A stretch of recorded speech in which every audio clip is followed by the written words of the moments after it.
Hallelujah hallelujah hallelujah hallelujah.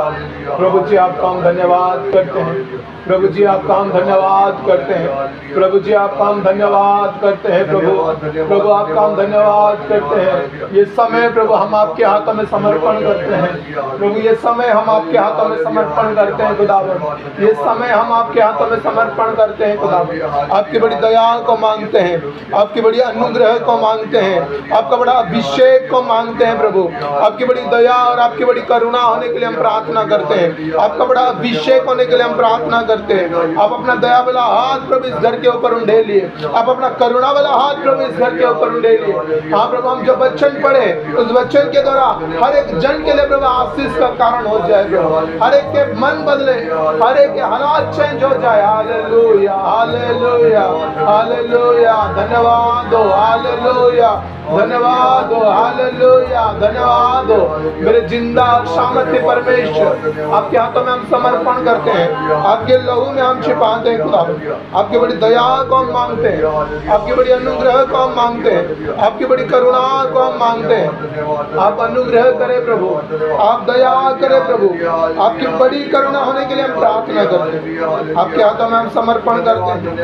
मेरे जिंदा खुदा उद्धार करता परमेश्वर यीशु के नाम से amen amen amen amen. Hallelujah hallelujah hallelujah. प्रभु आप सबको ब्लेस करें परमेश्वर, आज का दिन आप सबको आशीषित करें।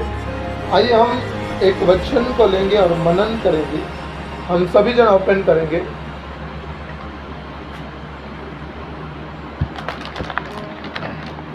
दानियल का फिर बाकी भी था, दानियल उसका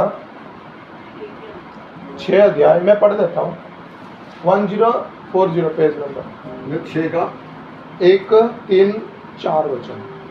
लिखा पढ़ो। हाँ पढ़ दो।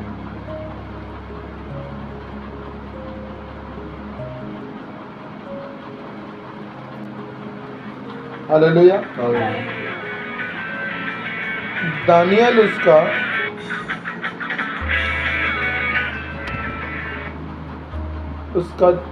6 अध्याय में ऐसा लिखा है, दारा को यह अच्छा लगा कि, दानियल उसका 6 अध्याय,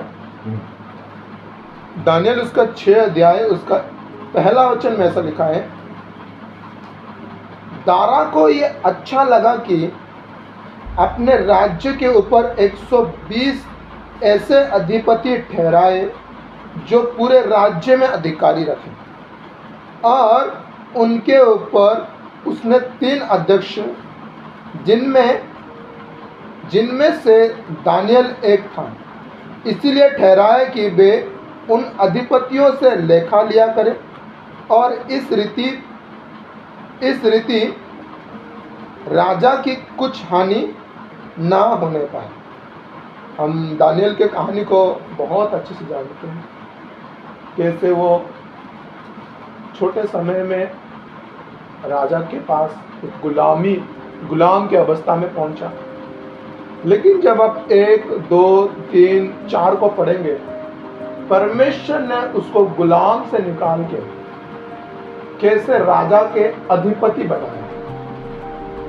वो उसके बहुत ही सुंदर यहाँ पर हमें मिलता है जब हम 3 अध्याय को पढ़ते हैं कि वो कैसे राजा का एक अध्यक्ष बनता है। लिखा है कि जब ये देखा गया कि दानियल में उत्तम आत्मा रहती थी। दानियल कैसे एक गुलाम से अधिपति या निपुण व्यक्ति, वरन सेवा टहल करने के लिए बुलाया गया व्यक्ति को अधिपति बनाया गया। सबसे पहला पॉइंट है कि वो क्या था, उसके अंदर उत्तम आत्मा क्या करता था, वास करता या उत्तम आत्मा रहता था। बाइबल बताता है दानियल के ऊपर क्या रहता था, उत्तम आत्मा रहता था। फिर दूसरी बात है कि तब उसको उन अध्यक्ष और अधिपतियों से अधिक प्रतिष्ठा मिली, वरन राजा भी सोचता था कि उसको सारे राज्य के ऊपर ठहराया जाए। दानियल को एक सेवा टहल करने के लिए बुलाया गया था, लेकिन प्रभु ने उसको क्या बनाया? अध्यक्ष बनाया। फिर उसके बाद सारे राज्य के ऊपर अधिपति बनाने के लिए भी राजा का क्या था? मन था।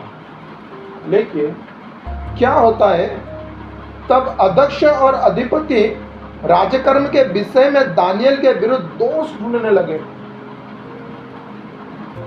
जब आप बढ़ने लगते हो, आपके एरिया में, आपके लोगों में, लोगों को पसंद नहीं आता। लोग आपके विषय में क्या ढूंढने लगते हैं? दोष ढूंढने लगते हैं। लोग आपके विषय में कुछ ऐसी बातों को ढूंढते हैं जिससे आपको नीचे गिराया जाए। लेकिन बाइबल बताता है कि परंतु वह विश्वास योग्य था।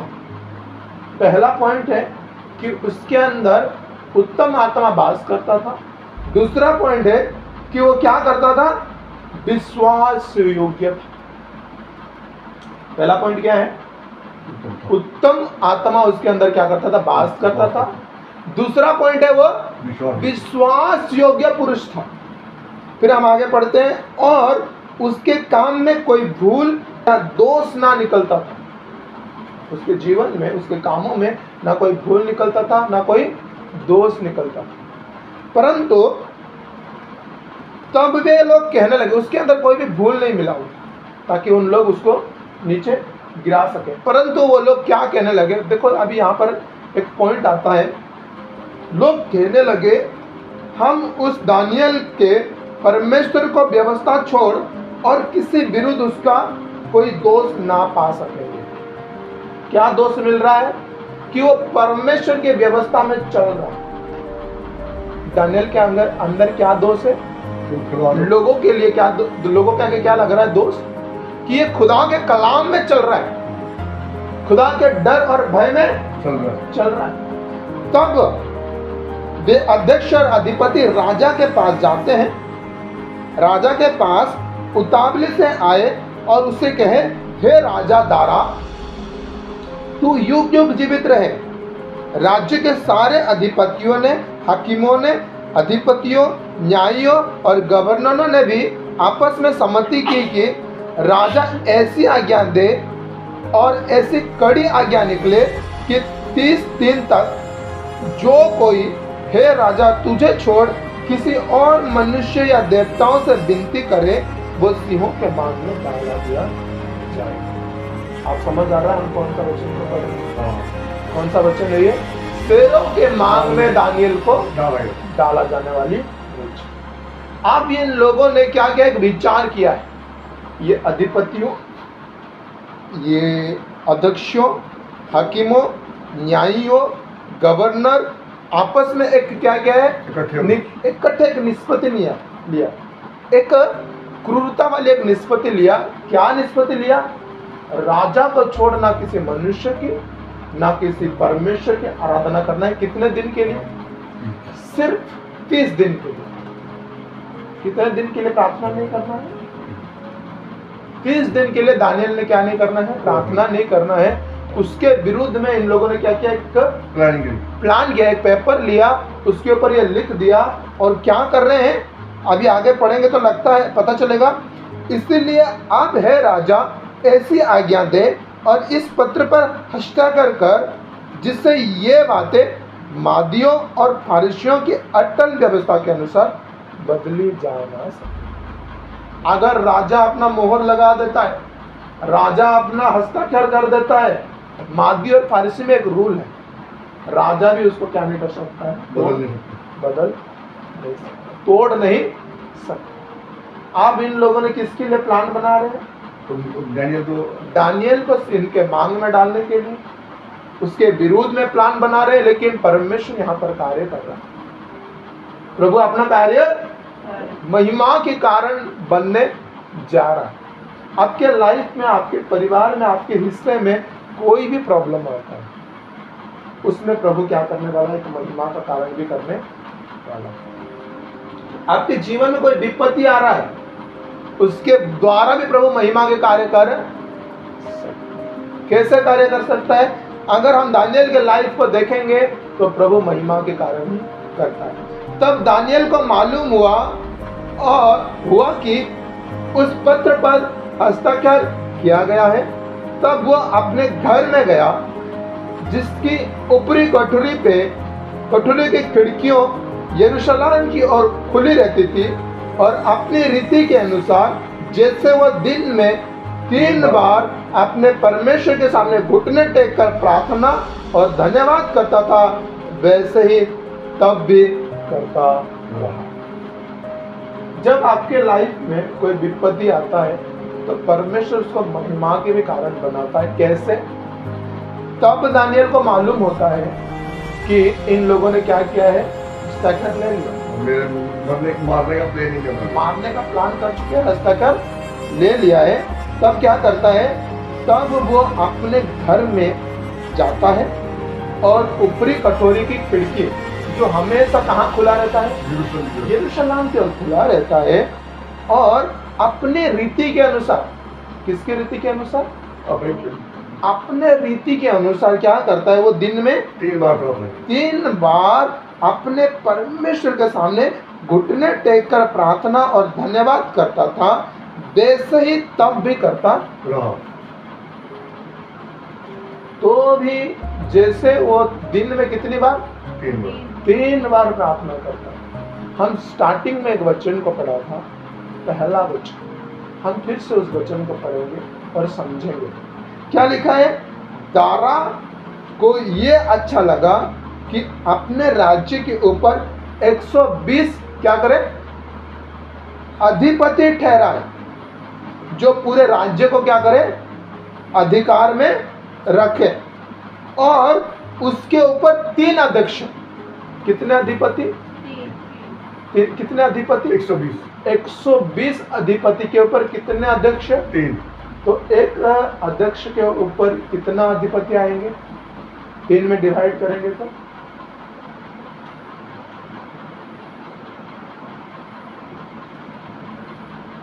कितने पड़ गए, 40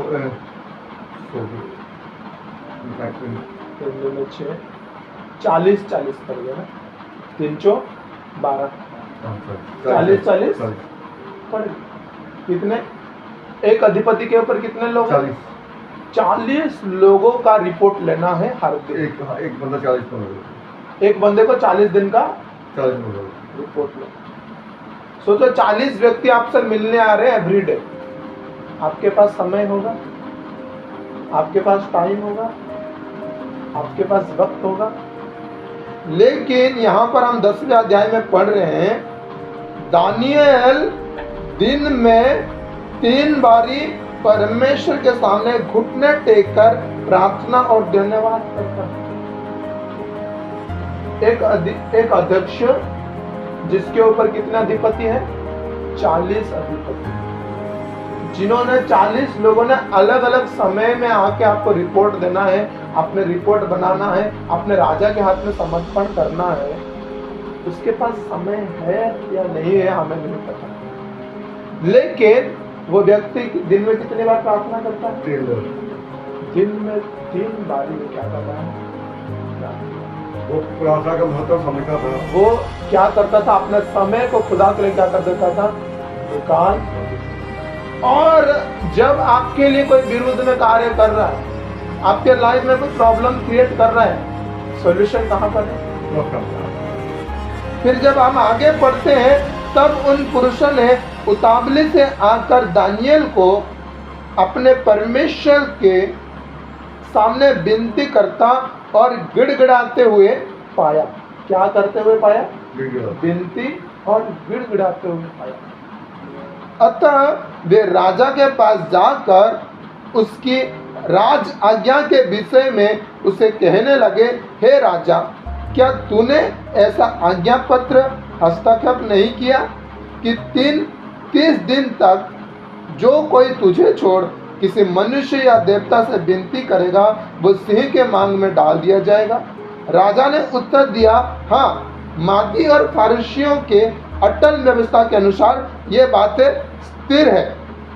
तब उन्होंने राजा को कहा, यहूदी बंदियों में से जो दानियल है, उसने, हे राजा, ना तो तेरी और कुछ ध्यान दिया और ना तेरे हस्ताक्षर किए हुए आज्ञा पत्र की ओर वो दिन में 3 बारी विनती करता करता है। देखो, एक राजा जो खाना खिलाता है, एक राजा जो पानी पिलाता है, एक राजा जो रहने के लिए क्या दे रहा है? घर दे रहा है। आप उसने कहा है कितने दिन, सिर्फ कितने दिन? 30 दिन के लिए तुमने प्रार्थना नहीं करी, लेकिन फिर भी दानियल क्या कर रहा है? दिन में 3 बारी अपने रीति के अनुसार प्रार्थना कर रहा है। उसके लिए राजा बड़ा नहीं, उसके लिए कौन बड़ा है? परमेश्वर। पता है क्या होता है? राजा का मन भी बदल जाता है, राजा का मन भी बदल जाता है। आगे देखिए, पढ़े सुनिए, ये बातें सुनकर राजा उदास हुआ। जब आप खुदा के साथ जुड़े रहते हैं ना, आप राज्य के विरोध में भी चले जाए, वहां के राजा क्या करता है? मन, उसका मन क्या हो जाता है? उदास हो जाता है। उसका मन क्या हो जाता है? क्यों? राजा किसके वजह से आशीषित है? राजा किसके वजह से राजा बना है? दानियल के वजह से। राजा को परमेश्वर, किसको परमेश्वर सिंहासन देता है? परमेश्वर ही जो राजा को क्या करता है? सिंहासन में बिठाता है। और इस व्यक्ति को दानियल की प्रार्थना के बारे में पता था। राजा का मन क्या हो जाता है? यहाँ पर उसने तो लिख दिया है, लेकिन इसका मन क्या हो गया? यहाँ पर उदास हो गया। दानियल के कार्य के द्वारा, दानियल कितने प्रार्थना कर रहा है, उसके द्वारा ये लोग षड्यंत्र कर रहे हैं, इसको पता है राजा को। फिर राजा और दानियल को बचाने के क्या करता है? उपाय सोचते लगा, और सूर्य अस्त होने तक उसे बचाने का यत्न करता रहा। तब वे पुरुष राजा के पास उतावली से आकर कहने लगे, हे राजा, ये जान रख, मादियों और फरिसियों में ये व्यवस्था है कि जो निषेधाज्ञा या आज्ञा राजा ठहराया है वो नहीं बदल। इवन राजा ने अगर हस्ताक्षर कर दिया है तो उसको वो चेंज, लेकिन कौन चेंज कर सकता है? परमेश्वर चेंज कर सकता है। अभी राजा उदास हो गया है, वो सोच रहा है कैसे क्या करे, दानियल को बचाया जाए, कैसे इस षड्यंत्र से दानियल को बचाया जाए। तब राजा ने आज्ञा दी और दानियल को लाकर सिंह के मांदों में डाल दिया।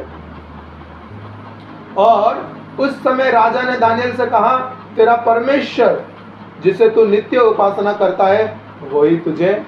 राजा को भी पता था, राजा को भी पता था दानियल दिन में 3 बारी प्रार्थना करता है, फिर भी उसने क्या कर दिया? लेटर पे लिख दिया। लेकिन जब उसको पता चला ये षड्यंत्र हो रहा है, फिर भी उसने बचाने की कोशिश की। फिर भी यहाँ पर उसको पता है, एक विश्वास है उसके अंदर, एक फेथ है कि तेरा परमेश्वर जिसका तू क्या करता है, एक वर्ड है, नित्य उपासना करना। दानियल के हम कुछ पॉइंट को देख रहे थे, दानियल के अंदर एक बेस्ट क्वालिटी को देख रहे थे। सबसे पहला क्वालिटी क्या था? वो सबसे पहला अच्छा क्वालिटी था उत्तम आत्मा। उसके अंदर क्या बात करता था? उत्तम आत्मा रहता। दूसरा क्वालिटी क्या है? विश्वास योग्य। उसका दूसरा क्वालिटी क्या है? वो विश्वास योग्य पुरुष है, उसके अंदर कोई भूल कोई चूक नहीं है।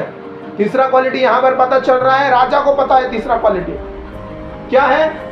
वो नित्य परमेश्वर की आराधना करता है। दिन में कितनी बार? उसके अंदर 3 क्वालिटी जो उसको क्या करेगा? शहरों के मांग से क्या करेगा? बचा देगा। पहला क्वालिटी क्या है?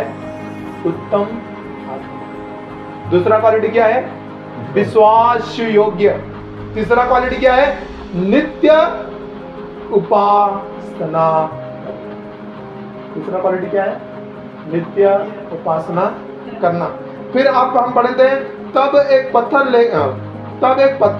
लाकर उस गधे का मुंह पर रखा गया और राजा ने उस पर अपनी अंगूठी से और अपने प्रधानों की अंगूठी से मुहर लगा दी कि दानियल के विषय में कुछ बदलने ना पाए।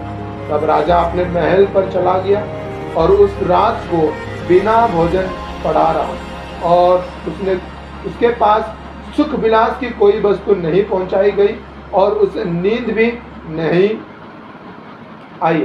भोर को पौ फटते ही राजा उठा और सिंहों के गड्ढे की ओर फुर्ती से चला गया। अब राजा क्या कर रहा है? उसने एक मोहर लगाया, एक पत्थर लगा दिया शेरों के मांगों के ऊपर, अपना अंगूठी लगाया, अधिपतियों की अंगूठी लगाया, ताकि कोई उसको छू ना सके, कोई उसको बदल ना सके। और जैसे ही पो फटता है, अभी राजा क्या करता है? शेरों के मांग के पास क्या करता है? वहां पर शेरों के जो गुफा है वहां पर क्या करता है? वो पहुंच जाता है और शेरों के गड्ढे में वो क्या करता है? फुर्ती से चला गया। तब राजा गड्ढे के निकट आया और शक भरी, राजा के अंदर अभी क्या है? थोड़ा सा शक भरा शब्द है, वाणी से चिल्लाने लगा और दानियल को कहा, हे दानियल, हे जीवित परमेश्वर के दास, क्या तेरा परमेश्वर जिसकी तू नित्य उपासना करता है तुझे सिंह से बचा सकता है, बचा सका है? आप दानियल को राजा क्या कह रहा है? हे दानियल, हे जीवित परमेश्वर के दास दानियल, क्या तेरा परमेश्वर जिसका तो नित्य उपासना करता है तुझे सिंहों के मांग से बचा सका है? अब इसके अंदर क्या शक है? रात भर सिरों के मांग में कौन है? दानियल है। और दानियल अभी बच्चा है या नहीं, किसके अंदर शक है? राजा के मन में, राजा के अंदर। और चिल्लाकर पुकार रहा है और दानियल को कह रहा है, हे दानियल, जीवित परमेश्वर के दास, क्या जीवित परमेश्वर ने तुझे शेरों के मांग से बचा लिया? तब क्या होता है? दानियल ने राजा से कहा, यह सबसे बड़ी बात है, हे राजा, तू युग युगान क्या रहे? जीवित रहे। मेरा परमेश्वर ने अपने दूत भेजकर सिंहों को मुंह को ऐसे बंद रखा है जिन्होंने मेरी कुछ भी हानि नहीं की। इस कारण यह है कि मैं भी उसके सामने निर्दोष पाया गया और हे राजा, तेरे सम्मुख भी मैंने कोई भूल नहीं। अब दानियल का और एक क्वालिटी पाता मिलता है, वो क्या है? निर्दोष। वो दोष रहित, इवन राजा के विरुद्ध भी कोई उसने क्या नहीं किया? भूल। यहां पर दानियल क्या है? जीवित। शेरों को मुंह को किसने बंद कर दिया? जब आपके विरोध में कितने भी लोग खड़े हो जाए, परमेश्वर उनके ऊपर को क्या कर देता है? इवन जानवर तक खड़े हो जाए, प्रभु उनके मुंह को क्या कर देता है? बाइबल कहता है, जितने हथियार तुम्हारे विरोध में उठे उनमें से कोई सफल नहीं। अगर आप प्रभु के राज्य में चल रहे हैं, अगर आप प्रभु के सेवा में बढ़ रहे हैं, अगर आप प्रभु के कामों में हैं, नित्य प्रार्थना कर रहे हैं, विश्वास योग्य हैं, उत्तम आत्मा से हैं, निर्दोष हैं, तो शेरों का मुंह भी क्या हो जाएगा? बंद हो जाएगा। दानियल की तरह 40 लोगों के ऊपर अधिकारी है, फिर भी दिन में कितनी बारी प्रार्थना है? 3 बारी प्रार्थना, तो शेरों का मुंह क्या हो जाएगा? शेरों का मुंह भी बंद होगा और लोगों का भी मुंह। पता है, जब आप प्रभु के लिए खड़े रहते हैं तो प्रभु लोगों को आपके लिए क्या करता है? राजा को भी आपके लिए क्या करता है? खड़ा। यहाँ पर राजा का मन व्याकुल हो जाता है, राजा का मन शोकाकुल हो जाता है। राजा भी दानियल के लिए क्या हो जाता है? बेचैनी से आराम से वाद्य यंत्र लाता, सुख विलास में रहता, लेकिन रात भर क्या नहीं हो पाता? वो सो नहीं पाता है। तब राजा बहुत आनंदित होकर दानियल को गड्ढे में से निकालने की आज्ञा देता है। अतः दानियल गड्ढे में से निकल गया और उस पर हानि का कोई चिन्ह नहीं पाया गया, क्योंकि वो अपने परमेश्वर पर विश्वास, जो परमेश्वर पर विश्वास रखते हैं उनके शरीर पे कोई चिन्ह भी नहीं आता। परमेश्वर उनके एक एक बाल को क्या किया होता है? बाइबल कहता है तुम्हारे एक एक बाल गिने गए। कोई उसके बाल को क्या नहीं कर सकता है? बांका भी। उसके शरीर के जख्म तक सिर ने पंजा तक नहीं मारा है दानियल। कितनी बड़ी अद्भुत बात है। और तब राजा ने आज्ञा दी, जिन पुरुषों ने दानियल के चुगली खाई थी वे अपने अपने बाल बच्चे स्त्री समेत लाकर सिंह के गड्ढे में डाल दिया जाए, और वे गड्ढे में फेंदी तक भी ना पहुँचे कि सिंहों ने उन पर झपट कर सब हड्डियां समेत उनको चबा डाला। जो आपके विरुद्ध में है, परमेश्वर उनको क्या करता है? शर्मिंदा। लोगों को नहीं, परमेश्वर शैतान को क्या करेगा आज के दिन? शर्मिंदा। बीमारी को प्रभु क्या करता है? शर्मिंदा करता है। कर्जा को प्रभु क्या करेगा? शर्मिंदा करेगा। हमारी लड़ाई लोगों से नहीं है, हमारी लड़ाई किससे? हमारी लड़ाई अधिपति, इस संसार के हकीमों से, ना दिखने वाले उस व्यक्ति शैतान से। और जब हम प्रभु के पीछे चल रहे हैं तो शहर के समान है, परंतु वह आपको छू। यहाँ पर दानियल के विरुद्ध लोग थे, परमेश्वर ने उन लोगों को क्या किया? शर्मिंदा। जब राजा ने उनको शेरों के मांग में डाल दिया, शेरों के गुफा में डाल दिया, शेरों ने क्या किया? उनकी हड्डियों को भी चकनाचूर। आज तो शैतान क्या हुआ है? पूरी रीति से, बाइबल बताता है वो पूरी रीति से कुचला गया है, उसका पूंछ बस वो क्या कर रहा है? हिल रहा है। आज जयवंत में प्रभु ने हमें क्या किया? बढ़ाया है। तब दारा राजा ने सारी पृथ्वी के रहने वाले देश देश और जाति जाति के सब लोगों और भिन्न भिन्न भाषा में बोलने वाले के पास ये लिखा, तुम्हारा बहुत कुशल हो। मैं ये आज्ञा देता हूँ कि जहाँ जहाँ मेरे राज्य का अधिकार है, वहाँ के लोग दानियल के परमेश्वर के सम्मुख कांपते और थरथराते रहे, क्योंकि जीवित और युगानुयुग तक रहने वाला परमेश्वर वही है। उसका राज्य अविनाशी और उसकी प्रभुता सदा तक स्थिर रहे। जिसने दानियल को सिंह से बचाया, वही बचाने और छुड़ाने वाला है, और स्वर्ग में और पृथ्वी पर चिन्ह और चमत्कार को प्रकट करने वाला है। यहाँ पर हम क्या पाते हैं? लास्ट में आखिरी में पूरा पृथ्वी में परमेश्वर का नाम प्रचार होता है। दानियल शेरों के मांग में डाले जाने की वजह से पूरा पृथ्वी में जीवित परमेश्वर का नाम का क्या होता है? सुसमाचार का प्रचार होता है। तुम्हारा कुशल हो जाए, राजा कहता है लोगों को, तुम्हारा क्या हो जाए? कुशल हो जाए। मैं ये आज्ञा देता हूँ, जहां जहां मेरा राज्य है, जहां जहां दारा का राज्य है, वहां वहां क्या होगा? वहां वहां लोग परमेश्वर के सम्मुख कांपते और थरथराए रहेंगे। किसके परमेश्वर? दानियल के। हमारे लाइफ में कोई प्रॉब्लम आता है, हम कहीं पे खड़े होते हैं, तो किसकी महिमा के लिए होना चाहिए? परमेश्वर की महिमा। हमें प्रभु कहीं पे पदवी देता है, प्रभु हमें कहीं पे बड़े जगह पर रखता है, तो किसकी महिमा के लिए है? प्रभु की महिमा। ये 40 लोगों के ऊपर अधिकार है, किसकी महिमा के लिए? ये घर नहीं चला बना सकता, ये गुलामी है। लोग कह रहे हैं ये बंदी बनकर आया था, लेकिन बंदी बनकर भी उसने क्या कर दिया? प्रभु की महिमा पूरे राज्य में, पूरे एरिया में क्या हो गया है? लोग कांपने और थरथराते रहे, क्योंकि जीवित और युगानुयुग तक रहने वाला परमेश्वर वही है। उसका राज्य अविनाशी है और उसकी प्रभुता सदा तक स्थिर रहेगा। सिर्फ किसकी परमेश्वर को मानने के लिए आज्ञा दिया जा रहा है? दानियल को अगर शेरों के मांग में डाला गया, तो ये कहानी इसलिए नहीं है कि परमेश्वर ने दानियल को शेरों के मांग से बचाया, परंतु दानियल के द्वारा परमेश्वर ने पूरा पृथ्वी पर अपना नाम का प्रचार। हमारे लाइफ में भी कोई कष्ट, कोई परेशानी, कोई दुख, कोई भी प्रॉब्लम आता है, तो वो किसके लिए है? प्रभु की महिमा के लिए। अगर हम प्रभु के लिए दुख उठा रहे हैं, तो वो किसकी महिमा के लिए? प्रभु की महिमा।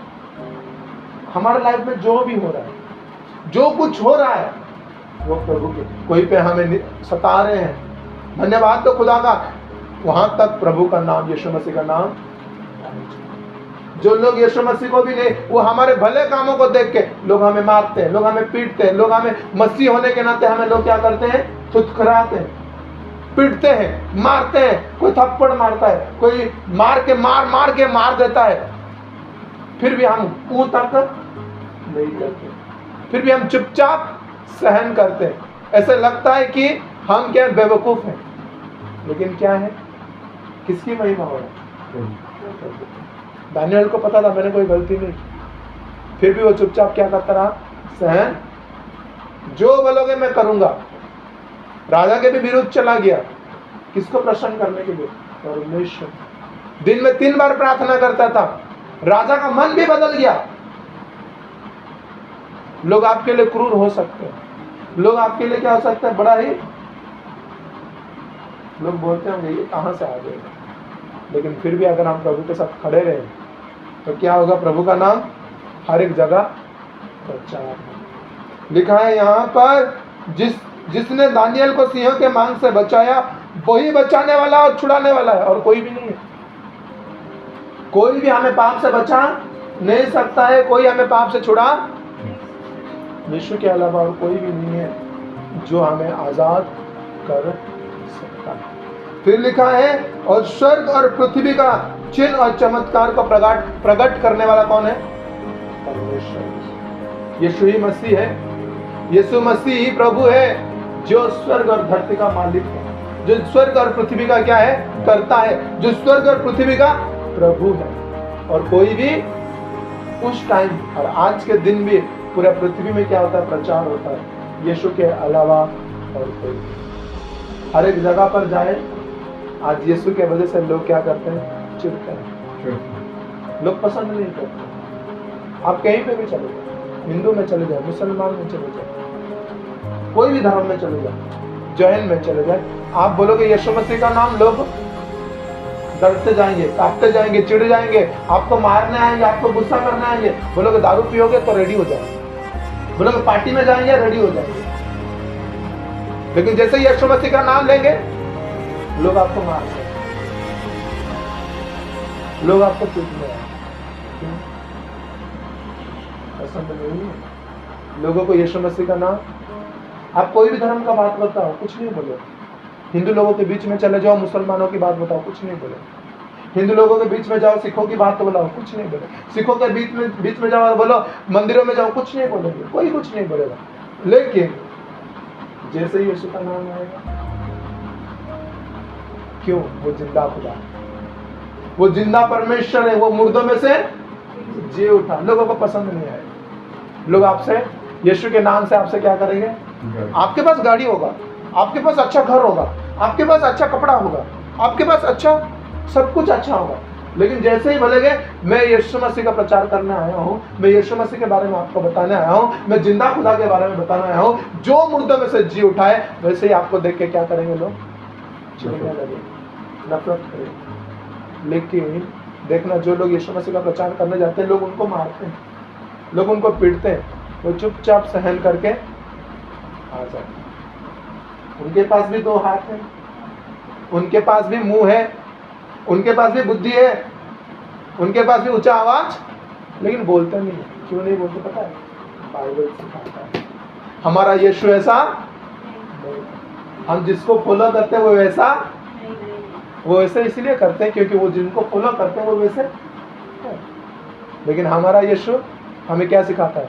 कोई अगर एक गाल पे थप्पड़ मारे तो चुपचाप सहन कर लो, दूसरा भी दिखा दो। मारते रहते हैं, चुपचाप सहन करते हैं। यहाँ पर दानियल का कोई गलती है? सिरों के मांग में डाल दिया, चुपचाप सहन करता रहा। एक दिन जैसे दानियल सबके सामने खड़ा होकर कहा गया इसके परमेश्वर के अलावा और कोई परमेश्वर नहीं, एक दिन हम भी पूरे दुनिया के सामने खड़े होकर यीशु के अलावा और कोई। आज दुनिया में हर कोने में चले जाओ, जब कभी यीशु का नाम लेते हो तो लोगों का मन बदल जाए, लोगों का मन चेंज। कितना बड़ा व्यक्ति क्यों ना, इवन फारूक राजा इतना ढेर था, वो भी क्या हो गया? चेंज। अंतिम में उसका नाश हुआ, लेकिन बाद में उसका मन चेंज। परमेश्वर कुछ लोगों को ठीक ठीक रखता है, ताकि किसकी महिमा हो? आज प्रभु हमारे जीवन में कार्य करें। प्रभु के लिए हम दानियल की तरह क्या होना? किस लिए दानियल खड़ा हुआ? दानियल 40 लोगों के ऊपर किस लिए था? आपने अच्छा खाने के लिए, अच्छा पीने के लिए नहीं। प्रभु के नाम को महिमा। वो बंदी था लेकिन किसका नाम को प्रचार कर दिया? परमेश्वर यीशु मसीह का नाम को उसने पूरे जगत में। पहले से ही क्या हो रहा है? यीशु मसीह का नाम केवल। हालेलुया। प्रभु आपको भी ब्लेस करे। 3 चीजें हैं जो दानियल के जीवन में इंपॉर्टेंट है। पहली चीज क्या है? उत्तम आत्मा। पहली चीज क्या है? उत्तम आत्मा। दूसरी चीज क्या है? विश्वास योग। तीसरी चीज क्या है? नित्य उपासना करता, दिन में 3 बारी प्रार्थना करता। ये 3 चीजों के वजह से वो क्या कर पाया? शेरों के मांग से बच पाया। आज हमारे जीवन में भी ये 3 चीजों का होना बड़ा ही जरूरी। आइए अपने आप को बंद करें। प्रभु जी, मैं धन्यवाद देता हूँ आज के इस दिन के लिए, आज के इस समय के लिए। प्रभु इतना सुंदर वचन देने के लिए हम धन्यवाद देते। दानियल की तरह भी हमारे अंदर उन 4 चीजों को प्रभु उत्पन्न कर। उत्तम आत्मा दे, विश्वास योग्य जीवन दे, परमेश्वर नित्य प्रार्थना करने का मन दे। दिन में जैसे दानियल इतना बिजी होने के बावजूद, 40 लोगों के ऊपर अधिकारी होने के बावजूद, परमेश्वर वो नित्य दिन में 3 बार प्रार्थना करता है। प्रभु आपके लोग, प्रभु हमें राजा जैसे दानियल को निर्दोष कहा, वैसे ही प्रभु आप एक दिन आए और हमें पे अच्छा और विश्वास योग्य हमारे कामों के द्वारा, हमारे बातों के द्वारा, हमारे खड़े रहने के द्वारा, हमारे कहीं पे जॉब करने के द्वारा, हमारे कहीं पे प्रभु घुटने टेक के प्रार्थना करने के द्वारा, हमारे सुसमाचार के बीज को बोने के द्वारा, सुसमाचार के लिए दानों को उठाने के द्वारा, हर एक कामों के द्वारा प्रभु आपका नाम इस पृथ्वी के ऊपर प्रभु प्रचार हो जाए। जैसे आज हमने प्रभु भजन गाया, हे हमारे बाप तू जो आसमान पर है, तेरा राज्य आए, तेरा राज्य इस धरती पे आए।